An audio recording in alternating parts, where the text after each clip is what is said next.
राम राम विद्यार्थी मित्रांनो, फक्त 5 सेकंदामध्ये कर्तरी प्रयोग ओळखता येणार. कसा?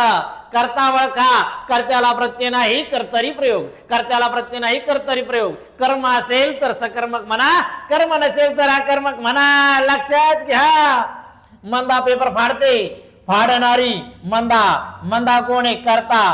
कर्त्याला प्रत्यय नाही म्हणा काय? कर्तरी प्रयोग. एकदम सोपं आहे.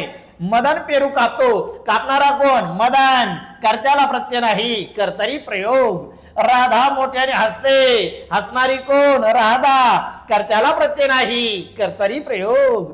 रमेश गावाला गेला, जाणारा कोण? रमेश. कोणता प्रयोग? कर्तरी प्रयोग. कर्म असेल, आता बघा तुम्ही, फाडण्याची क्रिया कशावर घडली? पेपरवर. याला म्हणा सकर्मक कर्तरी. आणि इथे बघा, राधा मोठ्याने हसते, हसण्याची क्रिया राधावरच घडली म्हणजे कर्म नाही. याला म्हणा काय? अकर्मक कर्तरी प्रयोग.